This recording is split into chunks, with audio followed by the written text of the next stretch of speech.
নমস্কার বন্ধুরা, কাঙালের ঠাকুর ইউটিউব চ্যানেলের আরও একটি নতুন ভিডিওতে আপনাদের সকলকে স্বাগত।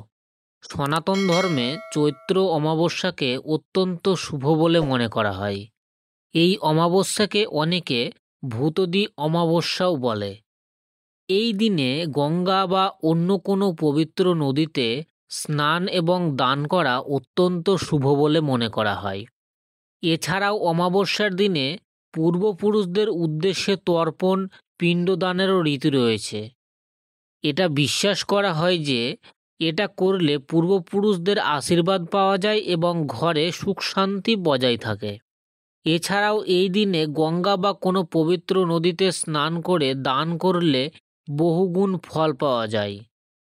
চলুন এবার জেনে নেওয়া যাক চৈত্র মাসের অমাবস্যা কবে পড়েছে, অমাবস্যা তিথি কখন শুরু এবং কখন শেষ, অভিজিৎ মুহূর্ত কখন, ব্রহ্ম মুহূর্ত কখন, চৈত্র অমাবস্যার গুরুত্ব কী রয়েছে, নেতিবাচক শক্তি থেকে সুরক্ষিত থাকতে এদিন কি কি করবেন, সবটাই জানাবো আজকের এই ভিডিওতে। ভিডিওটি স্কিপ না করে সম্পূর্ণ দেখুন।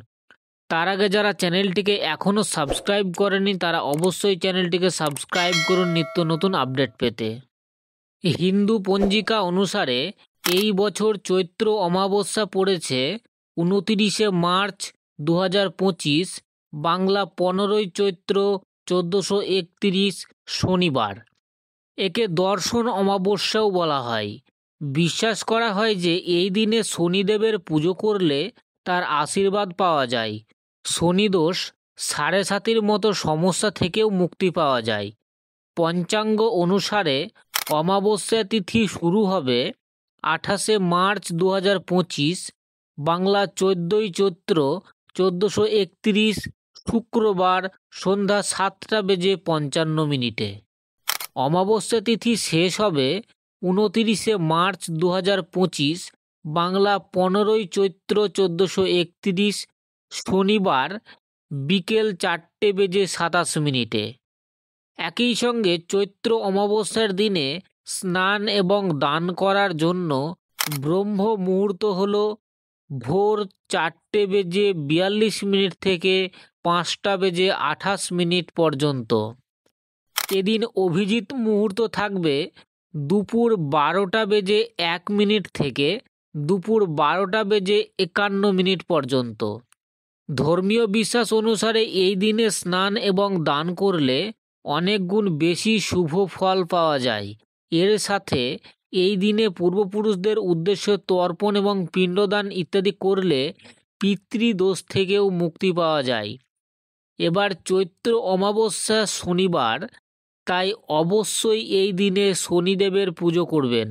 বিশ্বাস করা হয় যে এতে শনিদেব খুশি হন এবং তার আশীর্বাদ বর্ষিত হয়।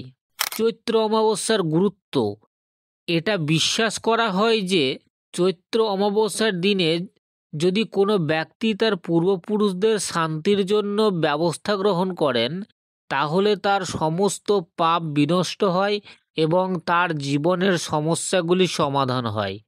এই দিনে কাক, গরু, কুকুর এবং দরিদ্র ও অভাবী মানুষকে খাওয়ানোর বিশেষ তাৎপর্য রয়েছে। গরুর পুরাণ অনুসারে অমাবস্যার দিনে পূর্বপুরুষরা তাদের বংশধরদের সাথে দেখা করেন, তাই এই দিনে দান করা অত্যন্ত ফলপ্রসূ বলে বিবেচিত হয়। চৈত্র অমাবস্যার উপবাস সনাতন ধর্মের সবচেয়ে জনপ্রিয় উপবাস। পৌরাণিক বিশ্বাস অনুসারে অমাবস্যার রাত অন্ধকার এবং এই সময়টি নেতিবাচক শক্তির আধিপত্য থাকে।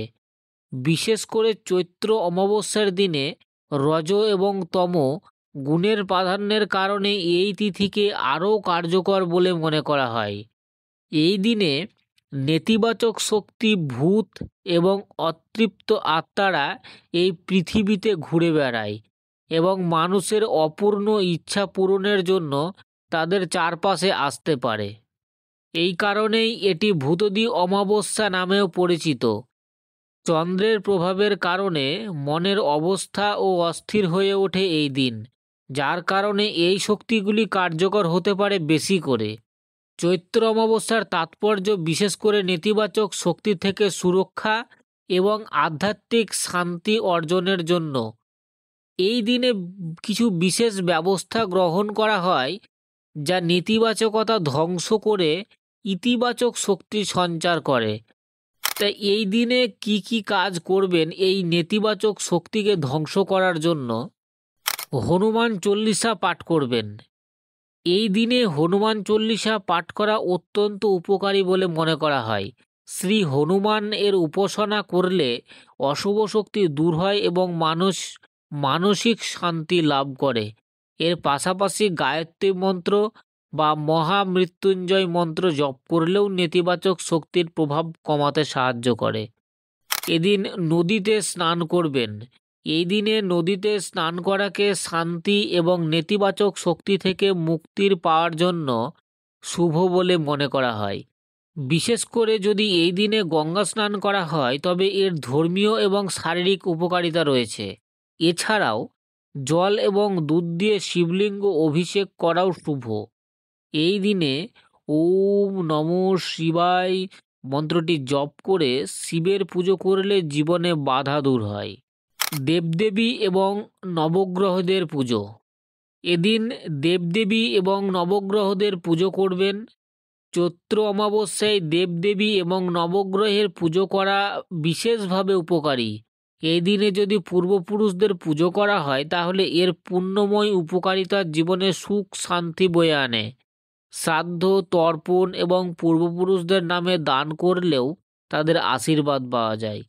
এর সঙ্গে ব্রাহ্মণদের খাওয়ানোর মাধ্যমে পূর্বপুরুষদের আত্মা তৃপ্ত হয় এবং ঘরে ইতিবাচক শক্তি ছড়িয়ে পড়ে। পিতৃপুজো। এদিনে পূর্বপুরুষদের পুজো করলে পরিবারে সুখ শান্তি বিরাজ করে। পিতৃতর্পণ এবং শ্রাদ্ধ করলে পূর্বপুরুষদের আশীর্বাদ পাওয়া যায় এবং পারিবারিক সমস্যার সমাধান হয়। এই কাজগুলি আপনারা এই অমাবস্যার দিনে করবেন, তাহলে আপনারা নেতিবাচক শক্তি থেকে মুক্তি পাবেন।